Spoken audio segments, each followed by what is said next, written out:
Hello दोस्तों, तो twelfth physics की इस लेटेस्ट वीडियो में एक बार सबसे पहले आप सबका बहुत बहुत स्वागत है गणेशाय वर्ल्ड के इस यूट्यूब चैनल में। तो दोस्तों, ट्वेल्थ फिजिक्स के अंदर चैप्टर 2 के अंदर आज का हमारा जो टॉपिक है वो है विद्युत द्विध्रुव के कारण सर निरक्षीय स्थिति में।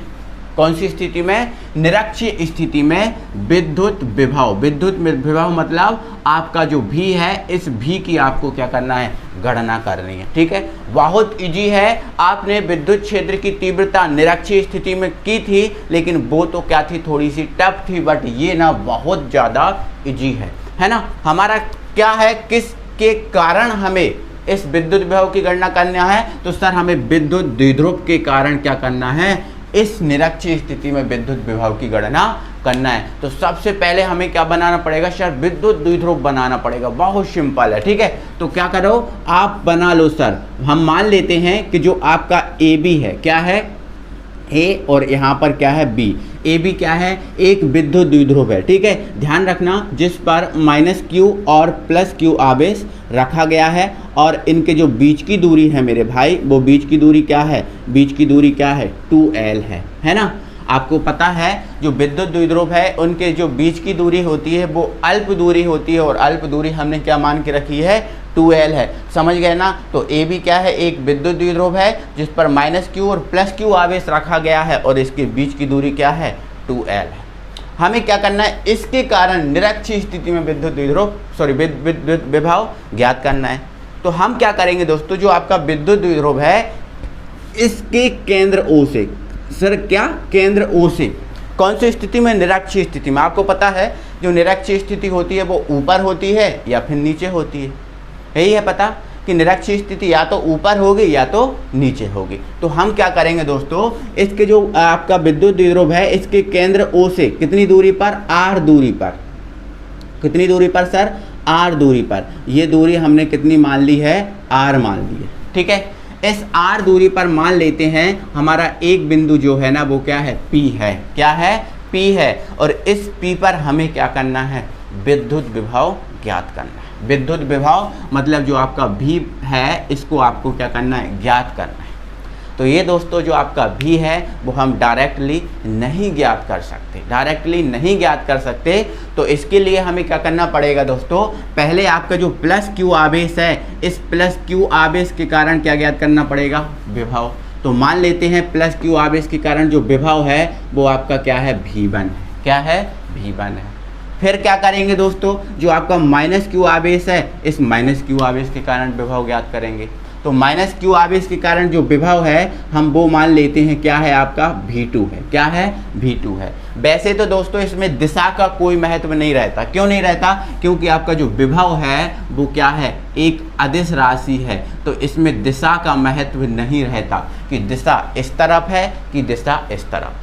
हमें सिर्फ ये ध्यान रखना है कि प्लस के कारण विभव क्या है? V1 है, और माइनस के कारण विभव क्या है? V2 है। बस ये याद रखना है। सिंपल सी ना हम इसकी थ्योरी डाल देंगे। क्या डालेंगे थ्योरी? तो देखो यहाँ पर जो हमने समझा वही लिखेंगे। ठीक है, हमने क्या माना? ए बी एक विद्युत द्विध्रुव है, तो देखो समझो, हमने लिख लिया, माना ए बी एक विद्युत द्विध्रुव है। ठीक है, जिस पर -q व +q आवेश रखा गया है। बिल्कुल हमने ये किया है और कुछ नहीं किया। ठीक है, चलो आगे ये किया है ना। तथा इनके बीच की दूरी क्या है? 2l है। बस यही किया है, बस यही रखा है ना। विद्युत द्विध्रुव के बारे में यही बताया है। आगे क्या किया है? केंद्र O से r दूरी पर। ठीक है, चलो आगे लिखेंगे, विद्युत द्विध्रुव के केंद्र O से r दूरी पर एक बिंदु P है। बिल्कुल है, r दूरी पर एक बिंदु क्या है? P है, जिस पर हमें क्या करना है? विद्युत विभव की गणना करना है। ठीक है, तो लिख देंगे जिस पर विद्युत विभव, विद्युत विभव भी की गणना करनी है। बस ये तो सिंपल सी कहानी है, ये तो सिंपल सी थ्योरी है, पूरी मैंने डायग्राम को देखकर लिखी और कुछ अलग से इसमें नहीं लिखा। अब भी की डायरेक्ट हम गणना नहीं कर सकते तो क्या लिखेंगे, पहले V1 निकालेंगे और फिर V2 निकालेंगे। तो V1 किसके कारण है, प्लस Q के कारण, तो हम क्या लिख देंगे, अब प्लस Q आवेश के कारण, आवेश के कारण विद्युत विभव, प्लस Q आवेश के कारण विद्युत विभव। तो प्लस Q के कारण क्या है, V1 है, ठीक है, तो ये आपका V1 हो गया। और विभव का सूत्र क्या होता है सर, 1/4πε0 Q/R, यही होता है ना। अब यहाँ देखो 1/4πε0 रहेगा, Q की जगह आपका क्या हो जाएगा, प्लस Q, क्योंकि प्लस के कारण निकाल रहे हैं। अब R क्या है, दूरी, तो आप बताओ यहाँ से प्लस Q और P के बीच की दूरी क्या है, तो प्लस Q और P के बीच की दूरी क्या है, BP है। देखो BP है ना, ये B से P तक, तो BP है, तो यहाँ पर हम क्या लिख देंगे, BP, इसको दे देंगे समीकरण नंबर 1। दिशा बताने की यहाँ ज़रूरत नहीं है क्योंकि ये कौन सी राशि है, अदिश राशि है, तो कोई दिशा हमें इसमें नहीं बता, समझे। चलो अब माइनस Q आवेश के कारण निकाल लो, तो माइनस Q आवेश के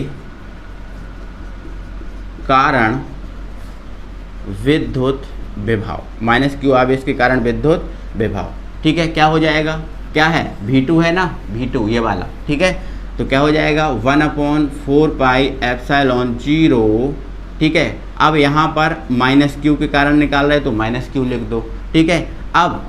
अब यहाँ माइनस और P के बीच की दूरी क्या है, तो क्या है, देखो आप AP है ना, क्या है, AP है, तो आप क्या लिख दो, AP, समीकरण नंबर 2, समीकरण नंबर 2। कोई दिक्कत है, बिल्कुल सर कोई दिक्कत नहीं होने वाली, ओके। अब यहाँ समझो, हमें V1 और V2 नहीं निकालना था, हमें तो क्या निकालना था, V, लेकिन निकल गया आपका V1 और V2, तो इनकी हेल्प से अब क्या निकाल देंगे, V निकाल देंगे, ठीक है। तो यहाँ लिख देंगे किंतु बिंदु P पर विभव क्या है आपका, V है, और V किसके बराबर होगा, V1 प्लस V2 के बराबर होगा। बस यही होने वाला है, जो V है, इस V कहाँ पर है, P पर, और P पर ही क्या है, V1 और V2 है, तो इन दोनों को जोड़ देंगे तो V के बराबर हो जाएगा। तो ये हमने ऐसे ही किया है। आगे हम क्या करेंगे, इन दोनों के मान रख देंगे, ठीक है। तो 1/4πε0 प्लस Q/BP, और ये V2 का मान क्या है, 1/4πε0, ठीक है, माइनस Q/AP, ठीक है। अब यहाँ चीज़ों को समझो, यहाँ देखो, अब ये बताओ, ये जो आपका B से P तक की दूरी है, क्या B से P तक की दूरी A से P तक की दूरी के बराबर है, बोलो है कि नहीं। B से P तक की दूरी A से P तक की दूरी के बराबर है क्या, तो है। तो इसके लिए क्या हम BP बराबर AP नहीं रख सकते, रख सकते हैं। तो आप BP की जगह क्या कर दो, AP कर दो, और ये जो माइनस है, इस माइनस को आप ले जाओ यहाँ, तो माइनस प्लस क्या हो जाएगा यहाँ पर, माइनस, ठीक है। तो यहाँ देखो 1/4πε0, यहाँ Q है ना, BP की जगह क्या कर दो, AP कर दो, ठीक है। अब माइनस ए प्लस, तो माइनस क्या हो जाएगा, माइनस हो जाएगा 1/4πε0, यहाँ Q बचेगा और AP यहाँ पर है ही, कोई दिक्कत। अब देखो 1/4πε0 Q/AP, तो देखो प्लस का है और ये क्या है, माइनस का है, तो ये कट जाएगा, तो V बराबर क्या आ जाएगा, 0, क्या आ जाएगा, 0 आ जाएगा ना। तो भाई ये आपका निरक्षीय स्थिति में विभव जो है ना, आपको कितना प्राप्त होता है, 0 प्राप्त होता है। मतलब निरक्षीय स्थिति में आपको कोई भी विभव नहीं प्राप्त होता, कोई भी विभव नहीं प्राप्त होता। तो अंत में आप क्या लाइन लिखोगे, अंत में आप ए लाइन लिखोगे, अतः निरक्षीय स्थिति में विभव शून्य होता है। इतना सा है ये टॉपिक, बहुत इजी था, मैंने आपको जल्दी से कम समय में ही आपको क्लियर करा दिया। तो आई होप आप समझ गए होंगे, कोई दिक्कत नहीं होगी। तो एक बार बेटा दिल से ना वीडियो को लाइक कर दो, लाइक कर दो वीडियो को, और अपने सभी फ्रेंड सर्कल में वीडियो शेयर कर दो, शेयर कर दो। और मिलेंगे हम अगली वीडियो में अगले टॉपिक के साथ। आज हम छोटा टॉपिक था, ठीक है, छोटा ही टॉपिक आज हम पढ़ेंगे। अगली वीडियो में हम एक बड़ा टॉपिक लेके आएंगे और उसको कंप्लीट कराएंगे। ठीक है, थैंक यू वेरी मच।